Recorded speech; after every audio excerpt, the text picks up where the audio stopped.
It's time. It's time to make another movie. The problem is, how do you follow up a documentary that reverberated around the world showing college students reacting to the COVID pandemic? It's a challenge. The answer? You go even bigger. Instead of asking 3 questions, you ask 10.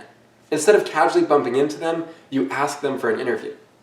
Instead of compiling random videos from freshman year, you intentionally film the last month of college. And at the end, instead of getting sent home for COVID, your friends graduate. They go by many names: BFG, Content, Brandeis Mountain Club Board, Brandeis Mountain Club Board Adjacent, Gucci House, Gucci Adjacent. But in the end, there's one label I'm most proud to call them: my friends. And after 4 years at Brandeis University, they've been through a lot. Now it's time to hear from the graduating seniors themselves. And luckily, our frontline reporter is just the man for the job. Like somebody made like salmon and it was just like everyone hanging out, and I remember so distinctly, I was like, wow, these people are cool, like it'd be so fun to hang out with them. Except we were talking about the fact that we'll probably be sent away the next day. And so I asked Ava, like, hey, are you studying for the French test? She was like, yeah, come to this conference room in the library. I was like, great.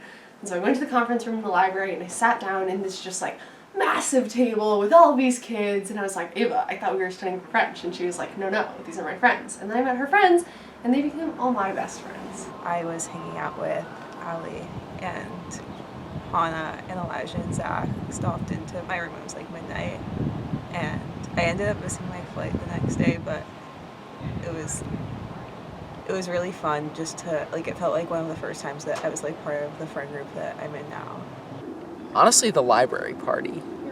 Afterwards, we went to some frat party or something, and I just remember feeling so close to everyone. Get in Maddie's car and just drive around in the parking lot listening to like blasting music, and it was like, I just remember we listened to I Want You by Bob Dylan, which is like one of my favorite songs of all time, and everyone was singing along. I'm standing on the side, and then Ariel Shutt reaches out and pulls me into the conga line, into our friend group.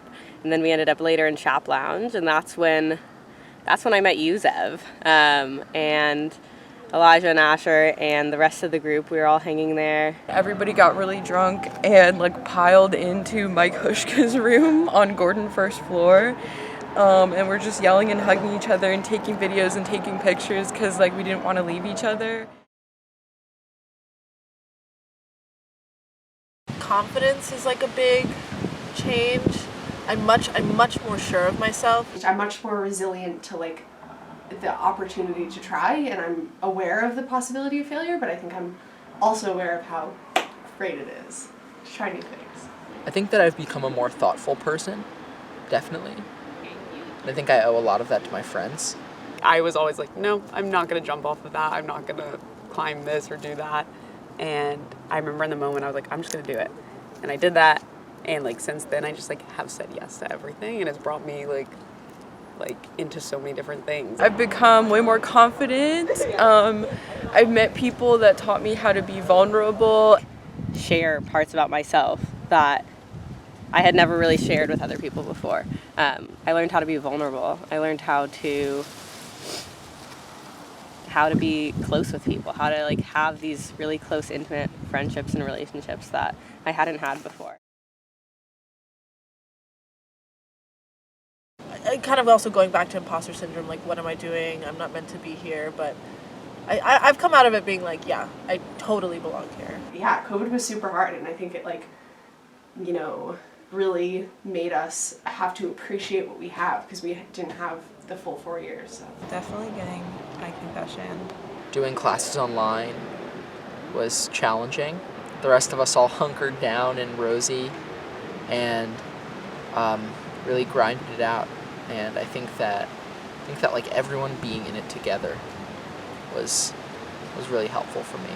Because you're with people 24/7, you see their most intimate moments. Seeing them go through challenges was also the biggest challenge. I'm thinking sophomore year and like going through COVID, like we all had to watch each other go through this very hard time. 2 concussions, which is insane because I feel like that really set me back in a lot of ways.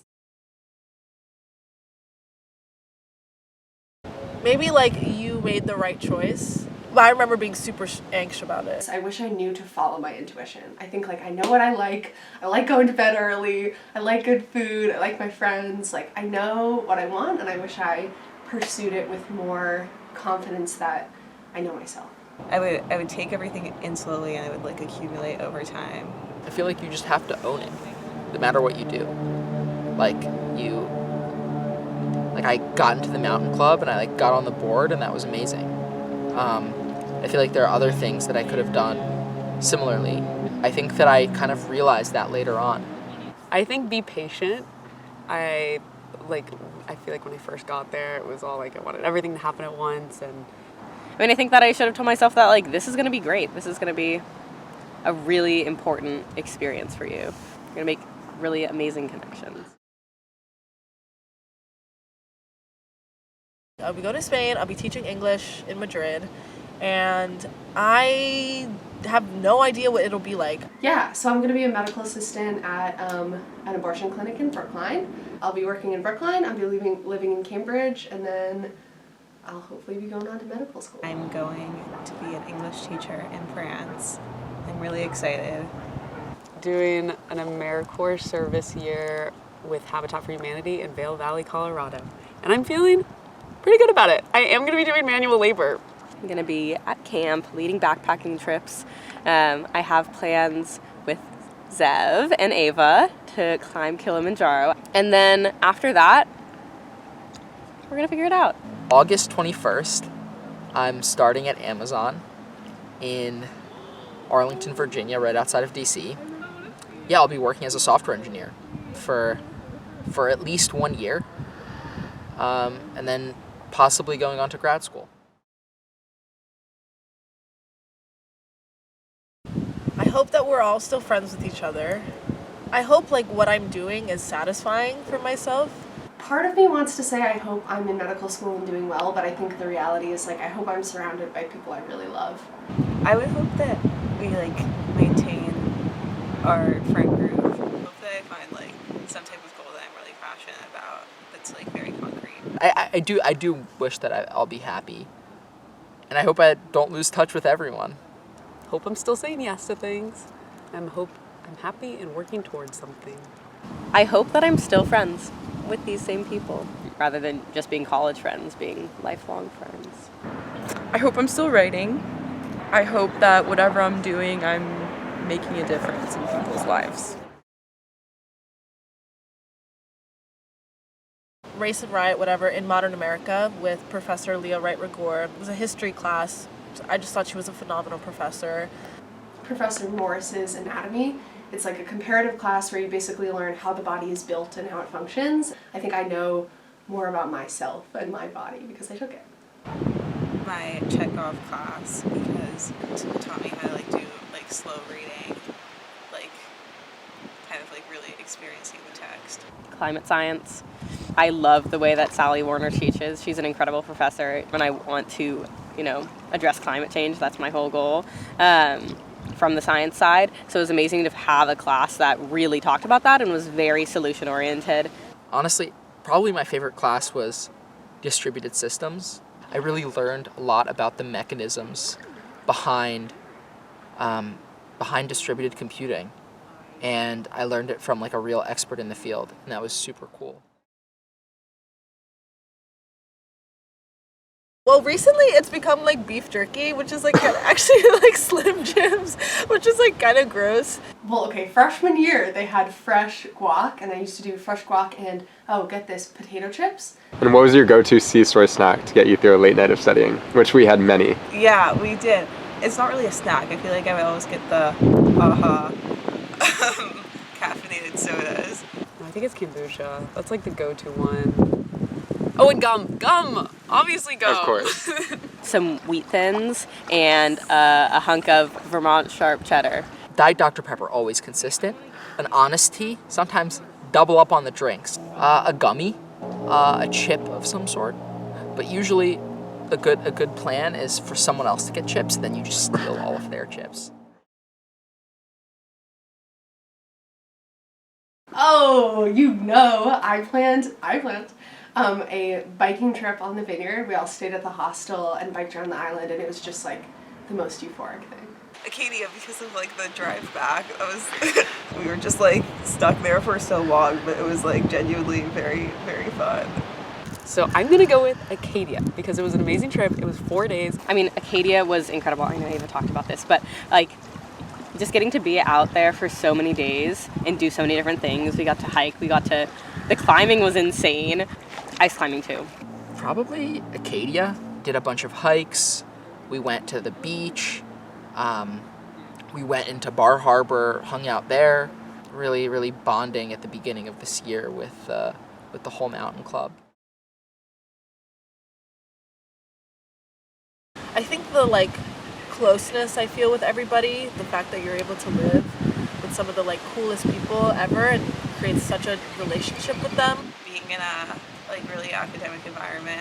The periphery. It's like not immediately what you're looking at, but the feeling of being surrounded by friends, the feeling of being surrounded by opportunity, and the feeling of being safe and confident and like cared for and loved. Oh, the people.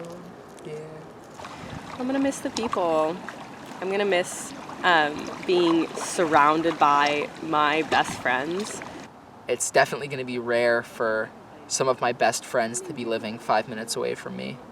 This semester, like, I'll be walking to Gucci and I'll stop by Zev's Mod.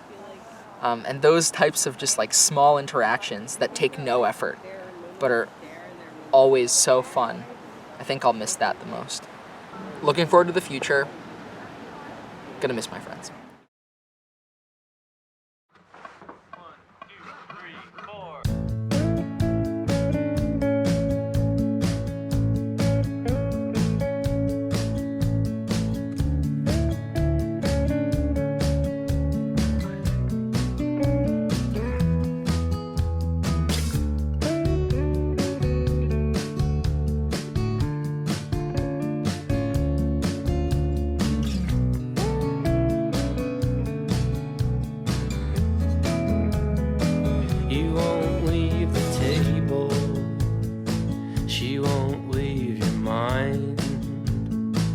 Gotta get out of Ohio, feeling short on time. Eyeball your inheritance, dead stare at the bar. Put back one more, stumble under the stars. We could fly to Ireland, you know I'm good for the ticket. Try to smirk, but you're smiling. No, I'll stick with it. Annie, I want you to marry me. We'll wait a few years. I don't mean to frighten you, I just want to be clear.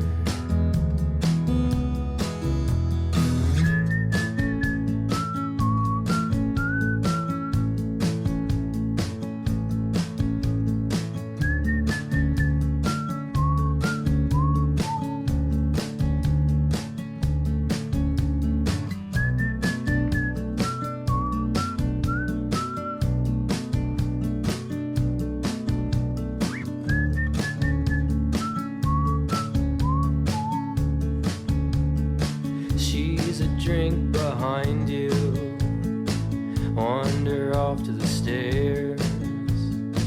$10 for the last game, suck smoke from the air. Man, it cuts like a dull knife when you're young and you're told. Last day of school, last class. How are you feeling? I'm feeling good. I'm a little unsentimental. I'm catching you 7 days to the end of senior finals, and it's likely that I drop out. I have a job interview. I have 48 hours to do it, and they sent it to me tonight at 6 p.m. Enough for you guys. I would say bittersweet. That's a good word. Yeah. So I'm done with my thesis. Finished being an undergrad, which is kind of great, but also terrifying. Like, what am I doing next? Who knows? I'm also just like happy. I'm happy that I don't have to worry about all these like stupid things anymore. Are you proud of yourself? It like feels inevitable now, but it was definitely like a struggle at points. So yeah, I feel like I am proud. I'm proud that I'm done. Yeah, for sure. We're here to celebrate the end of Zach and Ben Brenner's college career. Let's go. Let's get a round of applause.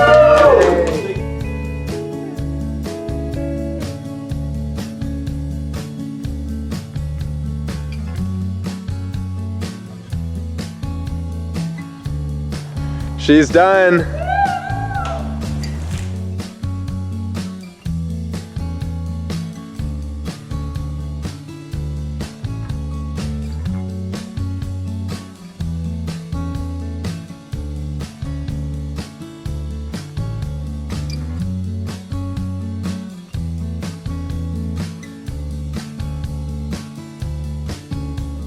This cutesy break has turned into a long delay. 1 hour On a later. bike for 45 fucking miles, and I'm taking up the rear, my legs quivering, and everyone's like, oh, it's so fun being on bikes all day. That's what we've done all day long. It's sick. Salt my scrapes and sleep tight. Sing my brave acolyte.